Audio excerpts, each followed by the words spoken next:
Hello, it's another gate. We're getting through them, huh? Today we are looking at gate 62. This is our sun transit. On the 12th of July at 16:01, we move into gate 62, the preponderance of the small, the gate of detail. So gate 62 is a throat gate in logical understanding circuitry. It says, I think, or I don't think. And even though it is looking at the other end of the channel at gate 17, the gate of opinions, it is not really just the opinions that are speaking, but it's the mechanical capacity for detail which communicates.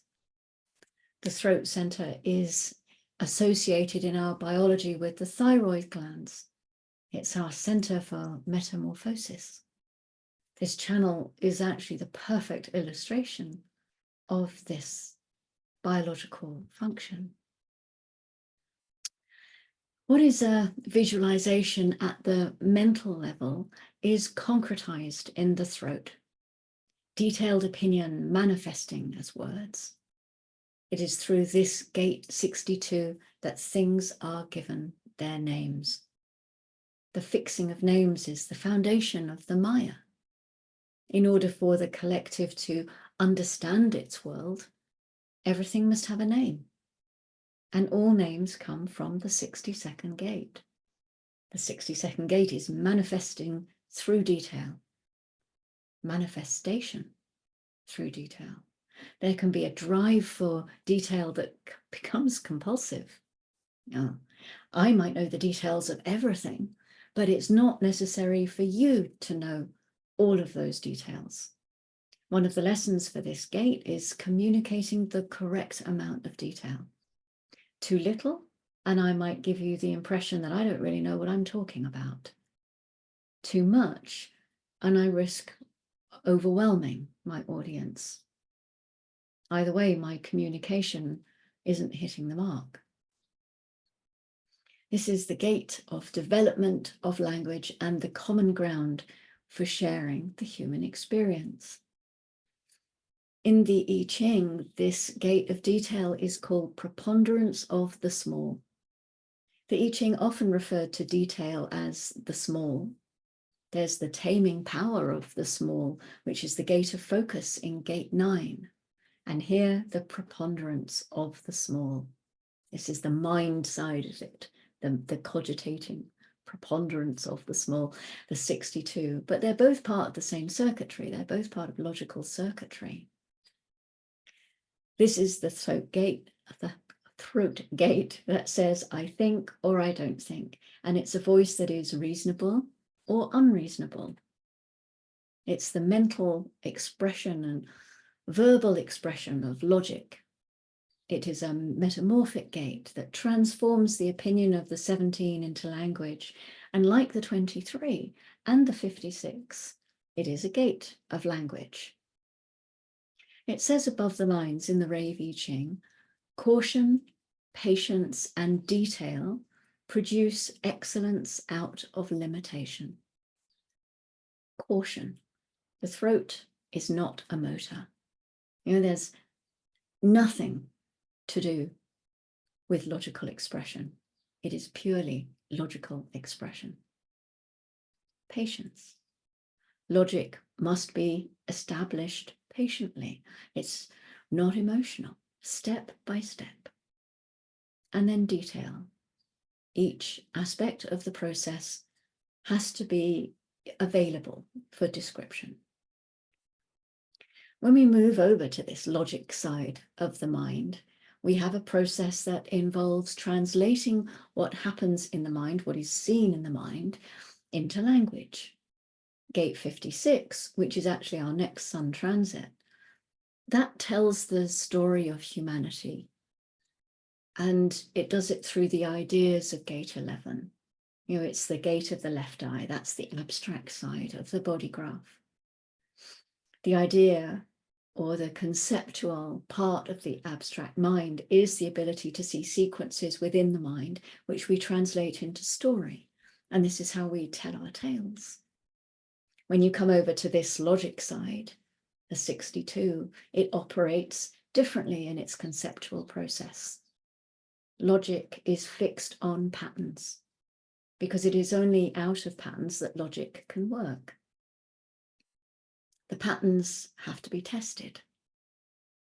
On the intellectual side, we can call these patterns formulas or theories or opinions. And these live in the 17th gate, the gate of the right eye. They can be presented and then they can be tested. The pattern can be tested. So the whole process of the logical, intellectual mind is to translate these inner patterns and bring them into language to be able to describe them. Because of that, the 62nd gate operates differently from the 56th gate. The 56 is there to tell a story in order to get the message across about the nature of what it is to be. But the 62 has to name all of those things in the first place so that they can be described and understood. This 62nd gate, it's the gate of the Maya. The human design system is the mechanics of the Maya. It is an absolute of the mechanics of the Maya. The Maya is this illusionary world that we live in which we need to measure everything. And this is a gate of measuring. It is measuring by giving things their name. When you are dealing with someone who has the 62nd gate, they are trying to organize their mental images and they're trying to get you to understand them. The storyteller in the 56 just wants you to make sense out of their story. But the logical person is there to give you the facts and trying logically to convince you and to organize you through those facts and details. And bear in mind, as we're talking through this, that somebody who can produce good facts and articulate them well, it doesn't mean they're right. It just means that this is something that they can do. We all know in the world of statistics how facts can lie and cheat us, how they can be used to manipulate us. Theories can fall apart. Opinions can seem wonderful, but they change like the wind. And there's no moralistic distinction here. You know, this is just a mechanic. And all of these different experiences are necessary for consciousness to be informed. So everybody who has a 62nd gate is trying to be factual in the way that they get you to understand them. I have the 62. It's my personality earth. I also have the 56 in my North Node, personality North Node. So my intention is to tell you the story of each gate and each line of the gate in such a way that it stimulates you and engages you, and also contains just the right amount of detail and fact in a way that is easy to understand and gives you a logical information to play with and to experiment with, and gives you a certain confidence in me that I know what I'm talking about. Share my screen with you and show you the opposition in the wheel. So this gate of detail is grounded in gate 61. You can see that there on the opposite side of the wheel. And this is the gate of inner truth, the awareness of universal underlying principles, the gate of mystery, up there in the head center. It's an individual gate. And of being a head center gate, there's a pressure involved, the pressure to resolve individual mysteries. This is a gate of mutative inspiration.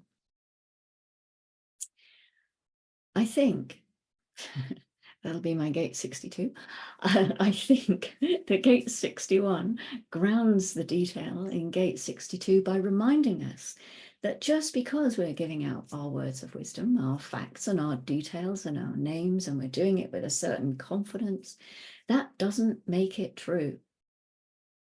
Inner truth is an individual affair. It is for you to sit with the information, to digest it, to take it into your system, and to decide using your strategy and authority if it is correct for you. Perhaps this gate of mystery, the gate that knows that some things are just unknowable, maybe this is a kind of pinch of salt you can take with everything that you hear. What is your inner truth? What is it saying to you? There are many possible interpretations of the gates and the lines of the Rave I Ching. All of these things we work with through the lens of human design or from the human design perspective. I offer you here in these little recordings my interpretation, and they're based absolutely on Ra's work. No, I don't deviate from that. I stick as closely to the Rave I Ching and the Line Companion as I can, and I pull in things from courses that I have learned. But even though I'm sticking very closely to what Ra said, I cannot help but offer it through the lens of Babaji. I can't do anything else. So you might have your own way of seeing this information. And if you do, I hope you do, enjoy that, explore that, live your design, experience your life in your own unique way. It's what we're all here for, after all. And gate 62, it's a collective gate, has the keynote of sharing. And I love it when people share their experiences of these gates. Would you like to share your experience? You are warmly invited to do so. That's it, I think, for gate 62. I don't have any other detail to overwhelm you with. So I will leave you for now and say thank you, as always. Thank you so much for watching and for listening and taking these words in, making them part of your experiment. Whether you choose to throw them out, it's fine. Whatever is correct for you. But yeah, thank you for being here nonetheless. And until I see you next time, go gently and take care. Bye-bye.